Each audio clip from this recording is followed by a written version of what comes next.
Judulnya adalah Masa Sejarah Kejayaan Islam.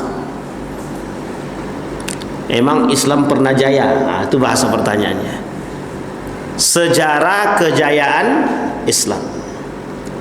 Bapak Ibu sekalian yang berbahagia, pernah belajar sejarah kebudayaan Islam? Ibu-ibu pernah belajar sejarah kebudayaan Islam? Bapak-bapak pernah? Wah, Allah tu Ustaz apa lagi? Oh iya juga ya. Zaman dulu, ini lah bahasa kampung lah kalau gini kan. Zaman dahulu, zaman-zaman pada masa kami sekolah dulu ada namanya SKI, Sejarah Kebudayaan Islam. Sekarang ada bahasan khusus namanya Sejarah Peradaban Islam. Ada seorang orientalis namanya Montgomery Watt, bukan Monggo orang Jawa, bukan, tapi Montgomery Watt namanya. Memang begitu panggil cara bacanya. Saya pun susah karena dia orientalis, bukan muslim dia. Menuliskan buku judulnya The Golden Age of Islam. The Golden Age of Islam, masa kejayaan umat Islam.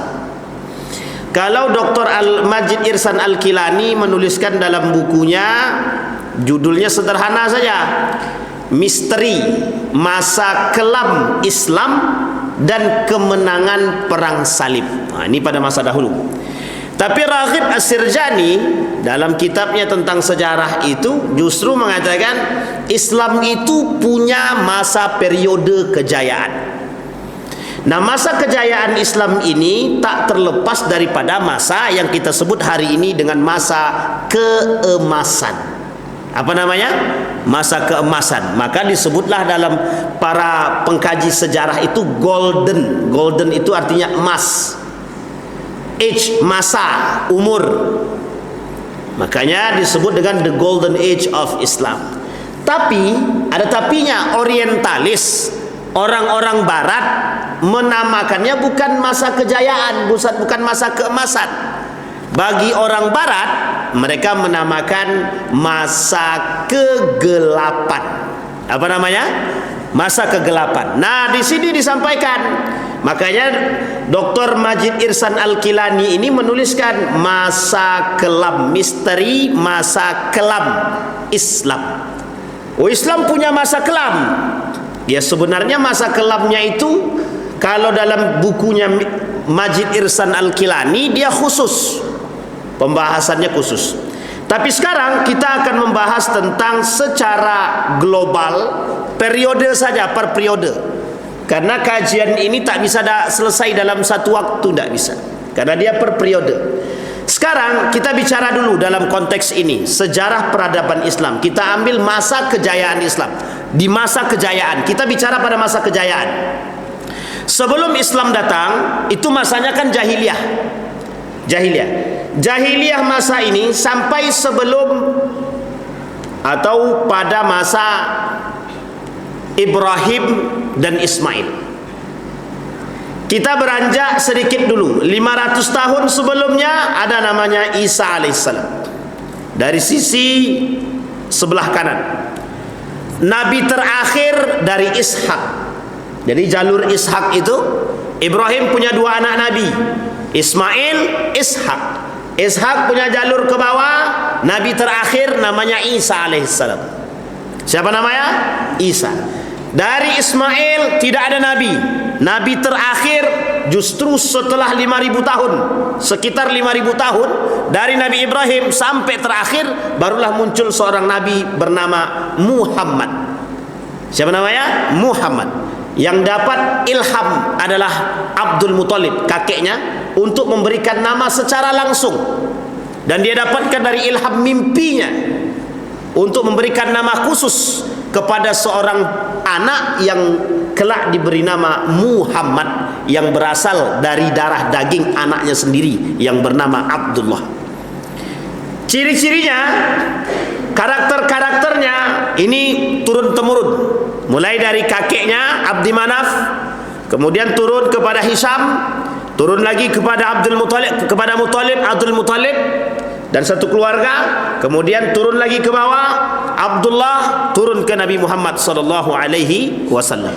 Dari jalur ini, mulai dari jalur Manaf yang kita ketahui, Abdi Manaf, Hisam, sampai ke bawah, itu turunan Nabi Muhammad, orangnya, karakternya baik-baik, akhlaknya mulia. Akhlaknya mulia. Itu jalurnya itu yang tidak bisa dipisahkan. Sekarang pertanyaan muncul, kalau kita berbicara tentang masa kejayaan Islam, kita harus melihat dulu pada sisi yang berbeda. Apa sisi yang berbeda? Pernahkah Islam itu mengalami kemunduran? Pernahkah Islam itu mengalami kekacauan? Pernahkah Islam itu mengalami kerusakan? Pernahkah Islam ini mengalami karakter-karakter yang tidak beradab? Sebelum Islam datang, ini berbeda lingkup. Apa lingkup yang berbeda? Sebelum Islam datang, Nabi belum dibaiat jadi Nabi. Umur berapa Nabi dibaiat jadi Nabi? 40 baru turun risalah. Dari 40 sebelum turunnya risalah sampai pertama kali Nabi lahir, sampai berumur 40 tadi, apa kejadian yang terjadi di kota Mekah? Bisa dipahami ya? Ini poin pentingnya di sini. Maka kita soroti pada sisi ini.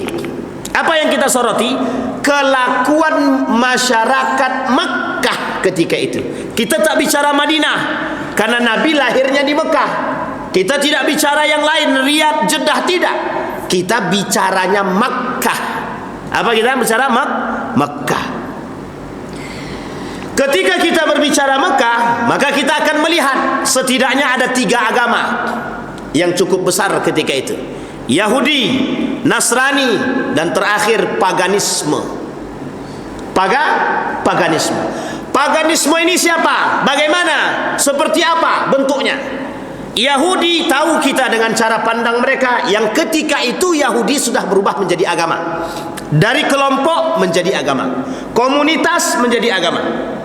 Itu namanya Yahudi. Nasrani masih dalam satu koridor dengan Yahudi. Turunan ke atasnya sama, Ibrahim ke bawah. Karena dari cikal bakal ini muncul Isa Nasrani julukannya. Kemudian ada Yahudi. Yahudi ini turunan daripada anak daripada Nabi Yakub alaihissalam, namanya Yahuda namanya. Yahuda punya anak lagi, kemudian berubah menjadi kelompok pengikut Yahuda. Nama pengikut itu disebut dengan Yahudi. Orang-orang yang mengikuti pemahaman nenek moyang mereka yang ketika itu adalah Yahuda, kakeknya, maka dipanggillah pengikut agama kakeknya, pengikut pemahaman kakeknya. Nah, kelompok yang mengikuti pemahaman kakeknya yang bernama Yahuda ketika itu, nama mereka disebut dengan Yahudi namanya. Ridwan, nama saya Ridwan. Kalau ada yang mengikuti saya, berubah menjadi Ridwani namanya. Tapi Bapak Ibu tak usah ikut-ikut. Ini lain cerita. Ini bahasan khusus saja dalam bahasa. Baik, sampai di sini bisa dipahami Bapak Ibu ya. Nah, apa kondisi Mekah ketika itu? Satu, kondisi Mekah ketika itu sebelum Islam datang, kita tidak berbicara Islam, tapi kita bicara kondisi. Ketika itu kondisi di Mekah yang pertama, mereka berada dalam kondisi 3 agama, Yahudi, Nasrani, paganisme. Kita mulai dari paganisme.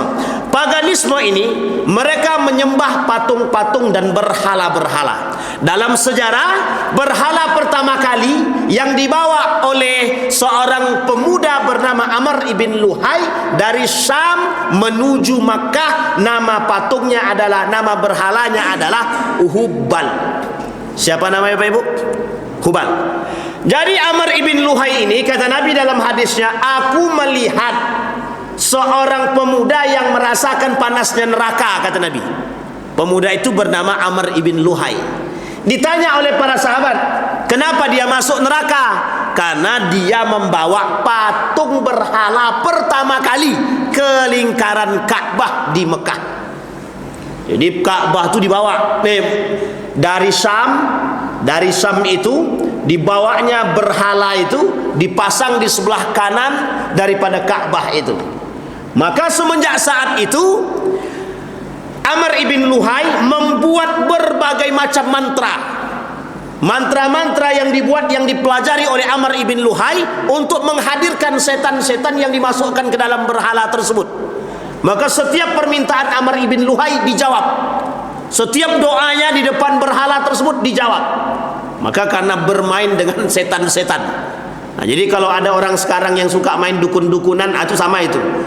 Nah, gimana kalau ada orang-orang yang mengaku kiai tapi sebenarnya dukun? Nah, itu parah juga itu. Jadi sama sebenarnya Pak, karakter-karakter dulu dengan sekarang itu beda-beda tipis saja. Cuma bukan sejarah berulang ya, tetapi dalam posisi ini memang banyak orang-orang yang menyerupai perbuatan-perbuatan jahiliyah. Jangan salah, orang yang mengerti agama banyak, tapi posisi mereka berbeda. Orang-orang yang mengerti agama pada saat itu mereka masih berada dalam koridor jahiliyah juga. Mereka tak masuk ke dalam Islam. Kembali, ada Yahudi. Yang kedua ada Nasrani. Yang ketiga ada paganisme, sembahan berhala. Awal mulanya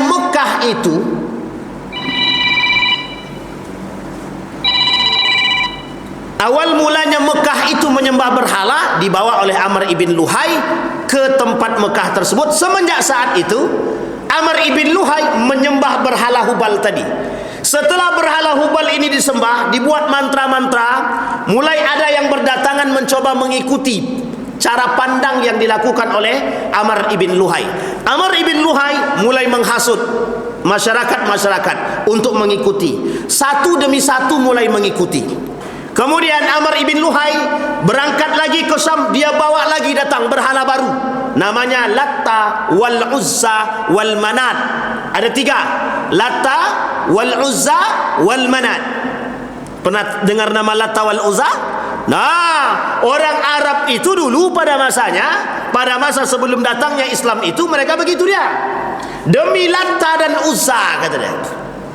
Demi Tuhan Latta dan Uzza. Ada namanya seorang pemuda bernama Amr di masa Nabi yang masih hidup. Nabi ketika itu masih ada, sudah menyebarkan Islam. Ada nama seorang sahabat Nabi namanya Mus'ab ibn Umair. Bapak Ibu pernah dengar Mus'ab ibn Umair? Pernah dengar? Mus'ab ibn Umair. Ini penting Pak. Ini sejarah tuh begitu dia. Abang tahu Mus'ab ibn Umair? Jujur. Oh nggak tahu. Tukang rekam kok nggak tahu, kan kacau tuh Pak.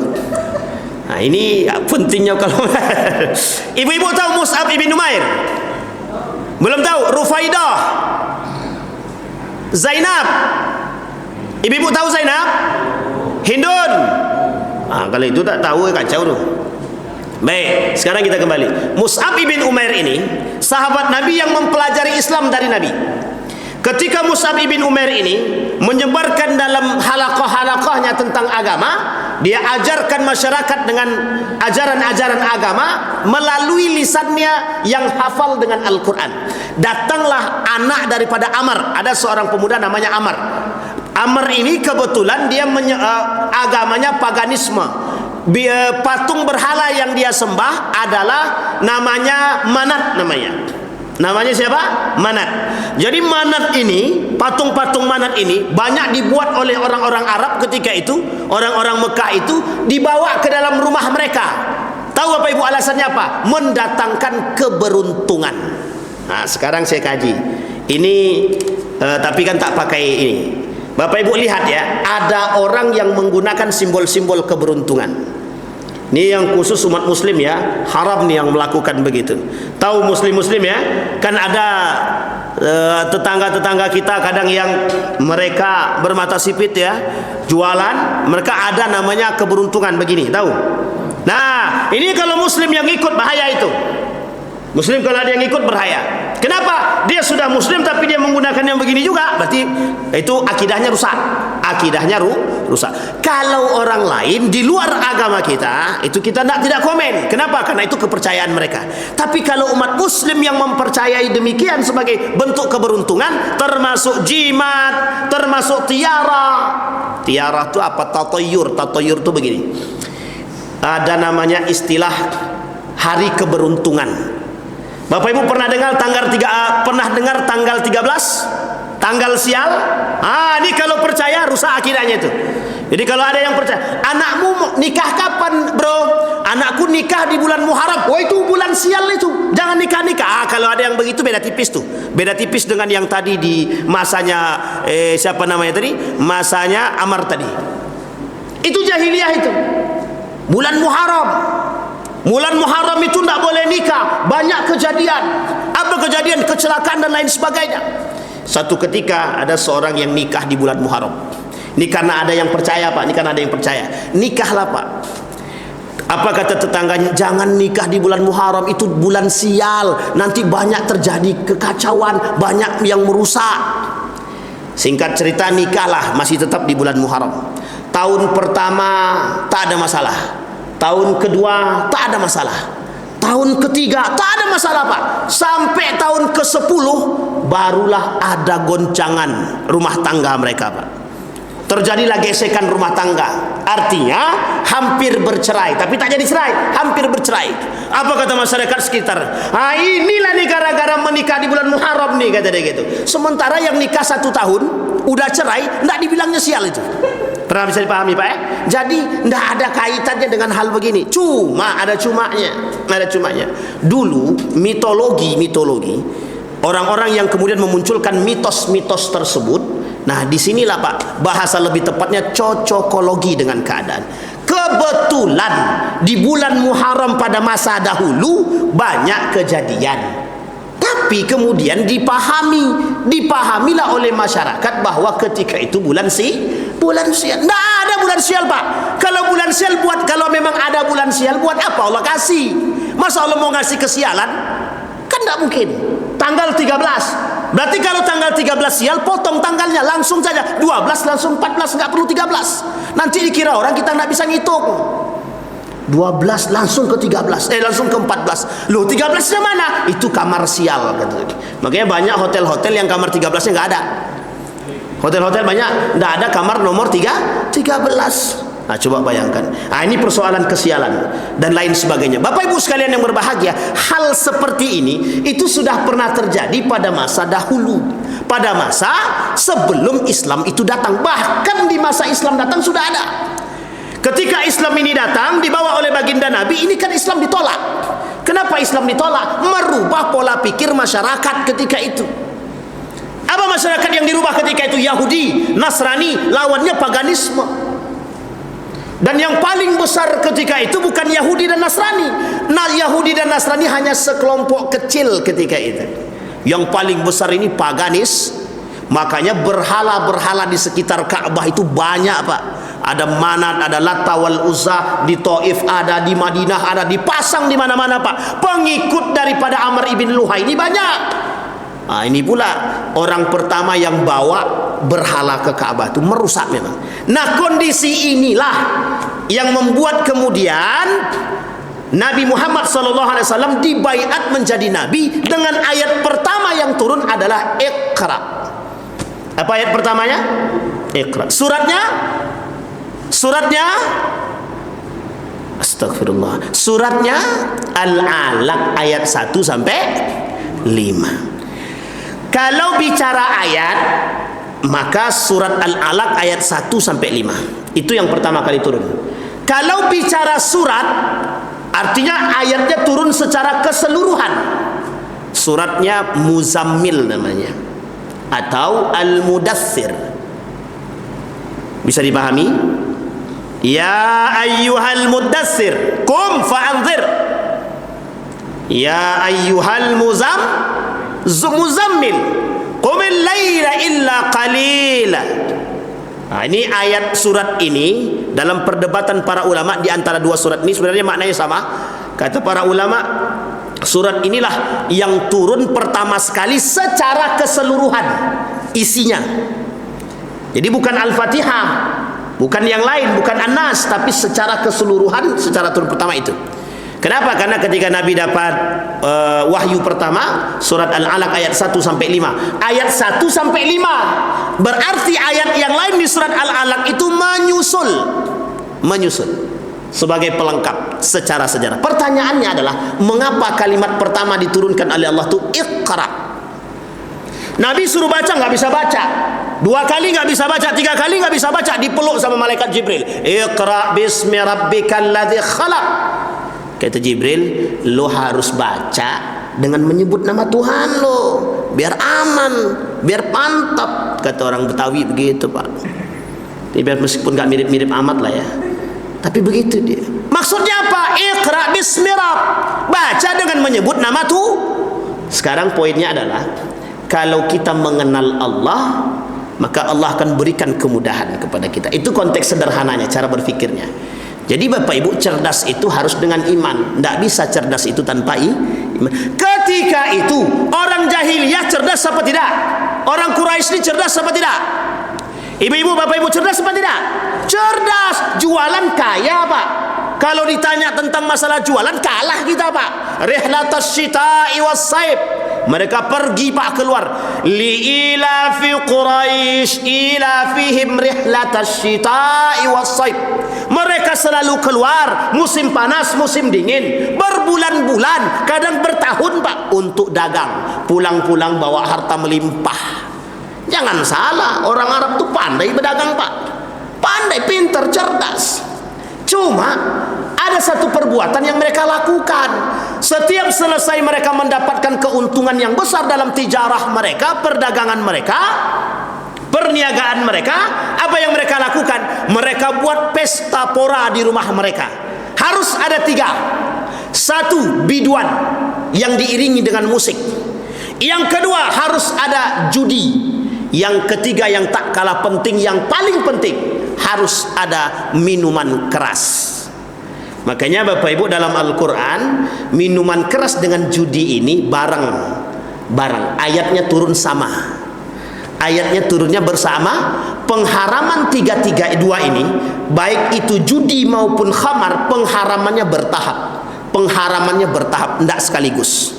Turunnya bareng ayatnya. Jadi jadi satu tuh, Pak, jadi satu.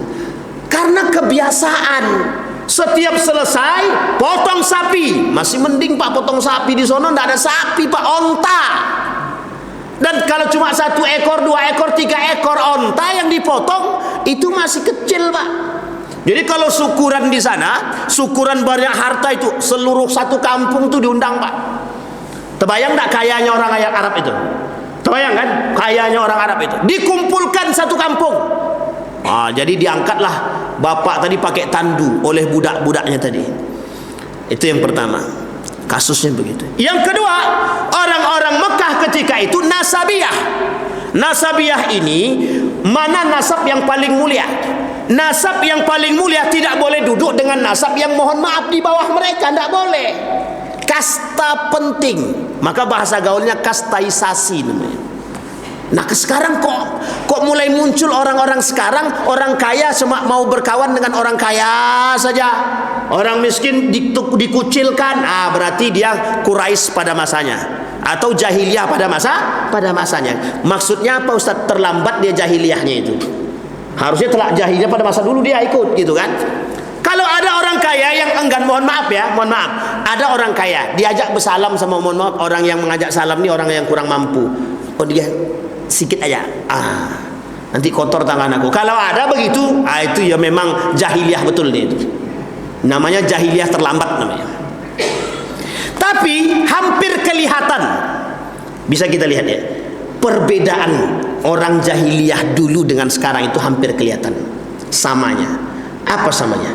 Kalau orang kaya yang datang ke rumah mereka, bukan main sambutannya, silakan Pak Gubernur, makan apa Bapak kami siapkan. Padahal tidak ada duit itu, duitnya nggak ada, masih disiapin, Pak, masih sempat ngutang. Tapi kalau yang datang, mohon maaf, orangnya biasa-biasa saja, bahkan kategori nggak mampu, mau ngemis, kamu kesini mau ngemis, mau minta duit, pergi. Begitulah perilaku manusia sekarang. Artinya sama nggak kita dengan mereka ketika itu? Sama nggak? Sama. Kita masih menganggap rendah orang yang di bawah kita. Tapi ketika orang itu di atas kita secara ekonomi, kita pandang, mau itu orang kaya itu, kasih jalan, biarkan dia sholat di saf paling pertama. Kalau ada yang begini kelakuannya, pengurus masjid, berarti pengurus masjidnya jahiliyah namanya. Pengurus masjid jahiliyah. Nggak ada, Pak, dalam masjid ini tidak ada nasab, tidak ada strata, tidak ada ras. Dalam masjid ini sama semua. Perbedaan kita dalam masjid ini cuma satu saja. yang paling bertakwa. Bisa dipahami Bapak Ibu? Kalaulah kita, inna akramakum indallahi atqakum, orang yang paling mulia di sisi Allah itu bukan orang kaya yang banyak duitnya, bukan orang yang paling mulia nasabnya, tapi yang paling mulia di sisi Allah adalah orang yang, mohon maaf, paling kuat ketakwaannya. Saya kasih cerita. Satu ketika pengangkatan Abu Bakar Siddiq menjadi seorang khalifah, terjadi diskusi sengit antara Ali bin Abi Thalib dengan Abu Sufyan. Apa kata Abu Sufyan? Perlu kita paham, kata Abu Sufyan, siapa Abu Bakar itu? Semulia apa nasabnya? Karena mohon maaf Pak, nasabnya Utsman, nasabnya Abu Sufyan cukup tinggi. Nasabnya Ali cukup tinggi karena Abdul Muthalib dan Muthalib itu sangat tinggi Pak, Quraisy ternama. Apa kata Abu Sufyan? Kata Abu Sufyan, siapa Abu Bakar itu? Apa kehebatannya? Apa nasabnya? Oh, dipandang nasab Pak, dipandang.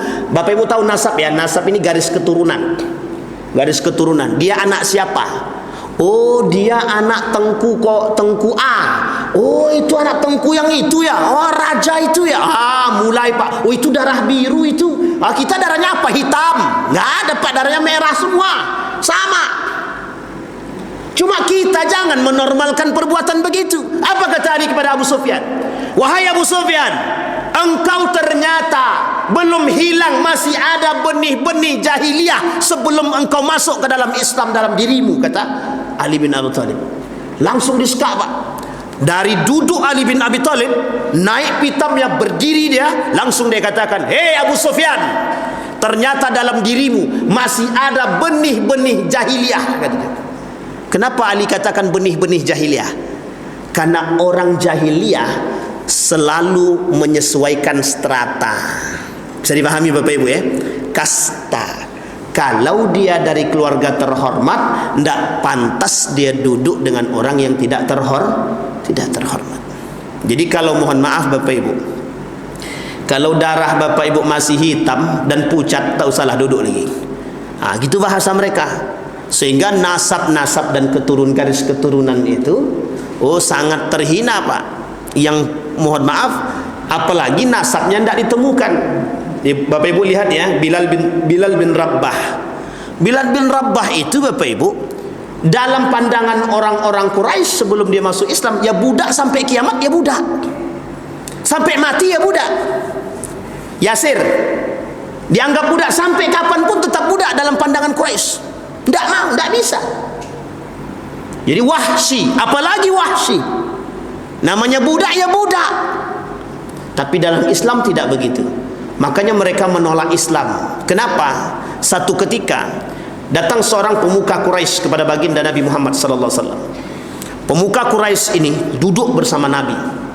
Satu ketika Nabi sedang duduk ini, adalah duduk bersama Nabi juga orang-orang yang mohon maaf sudah Islam, tapi ada tapinya, sudah Islam tapi orang miskin. Kemudian datanglah pembesar Quraisy. Apa kata pembesar Quraisy tadi? Kami mau berdiskusi tentang agama kepadamu wahai Muhammad, wahai Nabiullah, dan kami akan masuk ke dalam Islam, tapi dengan catatan kami tidak mau duduk bersama mereka. Suruh mereka pergi, kami akan duduk bersamamu. Coba bayangkan, di hadapan Nabi digitukan Pak. Apa yang dilakukan oleh Nabi? Kata Nabi, engkau tak mau belajar, bonti bagilah engkau balik, kata dia. Digitukan sama Nabi. Kalau anda nggak mau belajar, sudah pergi. Nabi tetap bertahan dengan orang tersebut. Kenapa? Nabi tidak mau membedakan antara si miskin dan si kaya, orang terhormat atau tidak terhormat. Karena bagi Nabi, Islam datang itu meratakan, menyamakan kedudukan. Yang membuat orang itu berbeda cuma satu dalam Islam. Apa itu? Atqakum, ketakwaan. Sampai di sini bisa dipahami Bapak Ibu. Jadi Bapak Ibu mohon maaf. Jangan sampai Bapak Ibu merasa diri Bapak Ibu lebih mulia daripada orang lain. Ada seekor anjing menggigit kain seorang ulama dari Damaskus. Ketika digigit, ulama itu tarik langsung kainnya tadi. Kemudian anjingnya berbicara, apa kau kira dirimu lebih mulia dari diriku? Kata dia. Pulang ulama tadi ke rumah, minta ampun kepada Allah. Apa kata ulama tadi? Ternyata diriku tidak lebih mulia daripada seekor anjing. Coba bayangkan. Jadi Pak, mohon maaf Bapak Ibu, jangan merasa diri ini paling hebat. Ada seorang anak muda, ilmunya tinggi ilmunya, tapi di hadapan orang tua tidak punya adab, maka ilmunya tetap bermanfaat di sisi Allah. Tidak ada manfaat. Tidak ada Pak. Secara umur masih ada yang layak dia hormati. Secara keilmuan, orang yang mohon maaf, orang yang meskipun sudah tua menghormati keilmuannya. Dan ini penting. Ada salah satu syair, dalam syair itu mengatakan begini: ilmu itu tidak melihat, kalaupun dia orangnya masih umurnya masih muda, tapi dia berilmu dan beriman, maka wajib kita menghormatinya sekalipun kita tua. Tapi sebaliknya Pak, sebaliknya, kalau ada orang sudah tua secara umur, tapi mohon maaf mereka kurang ilmunya, maka sepantasnya orang tua yang mohon maaf ilmunya yang biasa tadi menghargai atau menghormati yang muda tadi. Cuma Bapak Ibu, ada istilah lain yang harus kita pahami. Yang muda menghormati yang tua menyayangi yang muda. Ini masalah kita sekarang begitu. Bisa dipahami ya? Nah, perhatikan kasus kejadian pada saat itu. Yang muda, yang kaya, bagi mereka kalau lo miskin, kalau nasab tidak ada, ya tidak ada. Jadi budak itu dalam pandangan Quraisy apa? Tidak akan pernah bisa menjadi orang kaya. Tahu Bapak Ibu sistem konglomerasi? Dalam ekonomi ada namanya konglomerasi. Konglomerasi ini yang kaya harus kaya, yang miskin dia tetap miskin. Jadi tidak bisa sama Pak, tidak bisa. Yang miskin jadi kaya tidak bisa. Itulah yang dilakukan oleh Nabi Yusuf alaihissalam. Apa kata Nabi Yusuf? Ketika Nabi Yusuf menjadi bendahara negara ketika itu, penasehat kerajaan, apa kata Nabi Yusuf? Aku harus membuat satu kebijakan. Apa kebijakannya? Yang kaya harus miskin biar dia tahu, yang miskin juga harus kaya biar mereka bersama merasakan. Satu ketika dibalik oleh Nabi Yusuf kondisi tersebut. Tiba-tiba datanglah orang kaya yang dulunya Pak meminta beras. Malu dia Pak, malu dia. Kemudian Nabi Yusuf samperin. Kata Nabi Yusuf, itulah rasanya. Mengapa dulu engkau mempermainkan orang-orang yang tidak mampu ketika mereka menjadi orang yang tidak mampu dan meminta kepada dirimu kau permainkan? Bagaimana rasanya? Malu dia Pak, malu. Balik dia. Besoknya dia datang lagi. Karena kebutuhan, mau tidak mau dia harus minta Pak. Dia harus datang untuk mengambil makanan tadi. Apa kata Nabi Yusuf?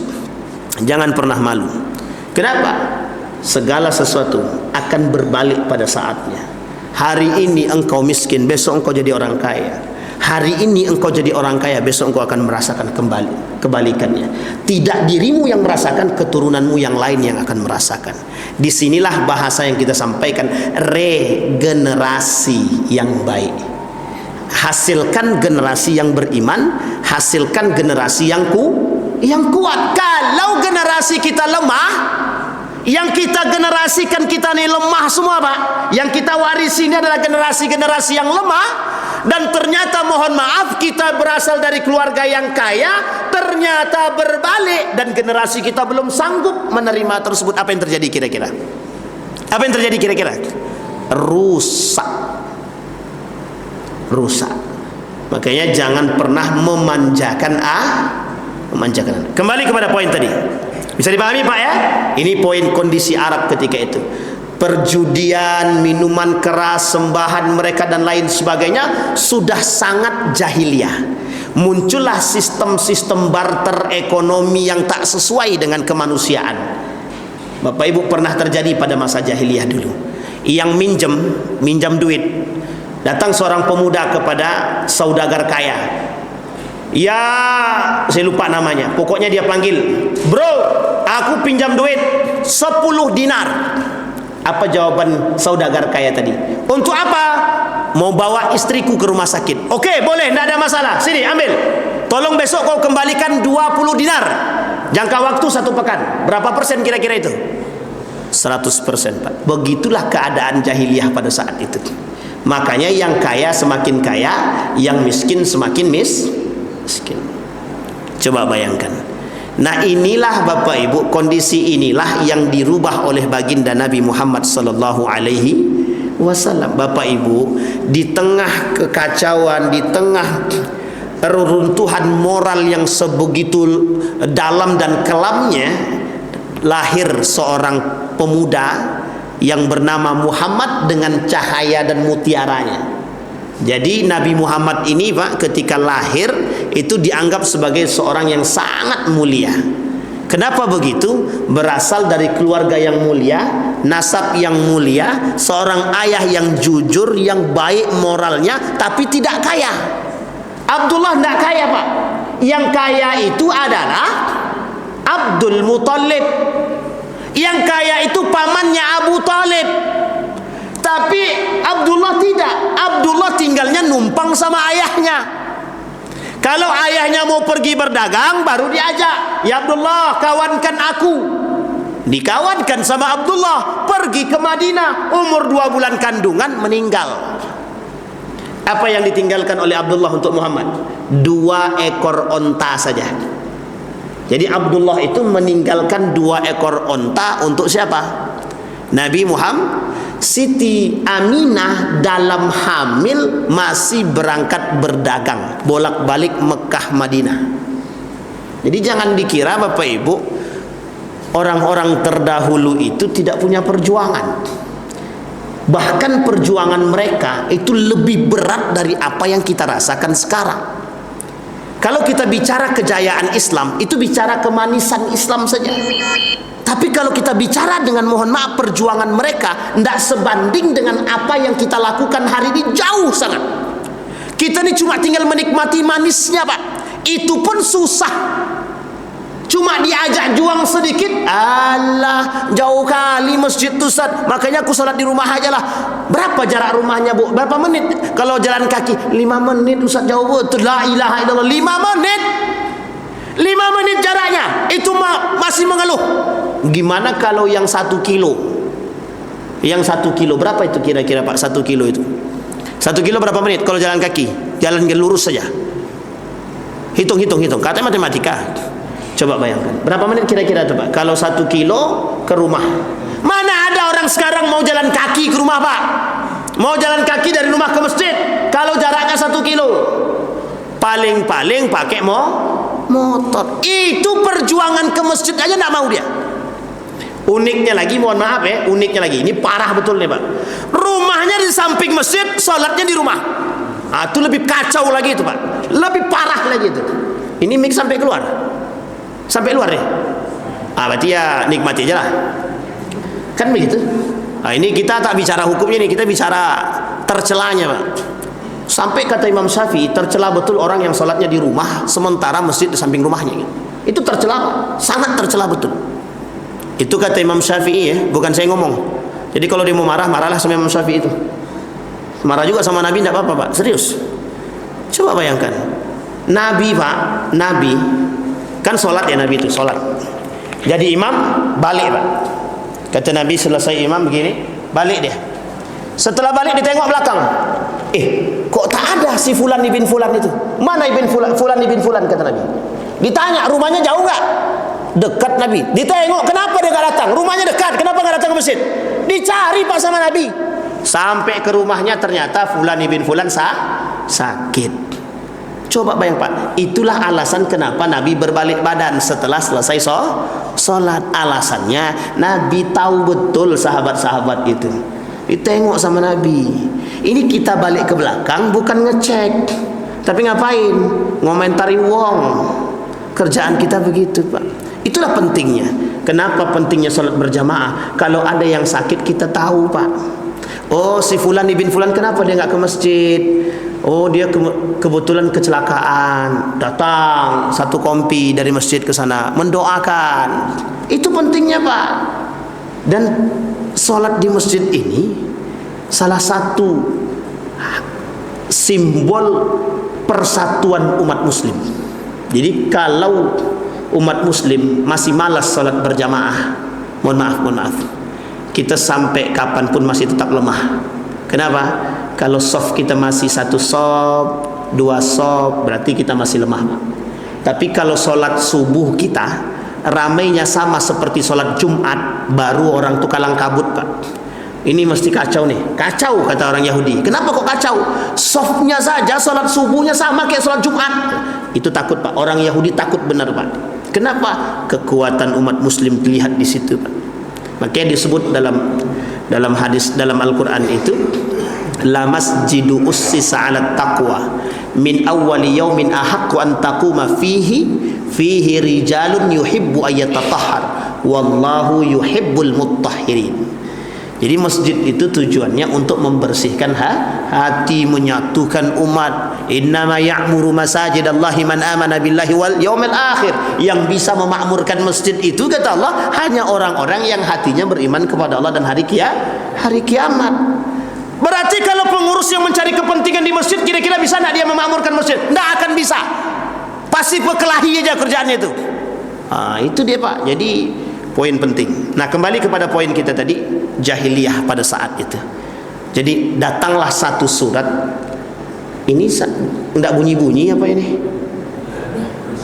Kenapa tak kasih tahu tadi? 1 menit lagi. Ini terakhir. Maka Bapak Ibu, dalam Iqra itu ada makna yang dalam. Apa makna Iqra tersebut? Anda harus menganalisa keadaan, dan Nabi katakan harus lahir orang-orang cerdas dengan iman. Kalau cuma cerdas saja tanpa iman, ya seperti Abu Jahal, Abu Lahab, Abu Sufyan pada masanya, Al-Harisah pada masanya. Mereka cerdas tapi tidak punya iman. Apa yang terjadi? Ya mohon maaf, istilah ekonomi kaya surang. Pokoknya aku kaya, masalah mereka mau kaya mau enggak, tak urusan saya.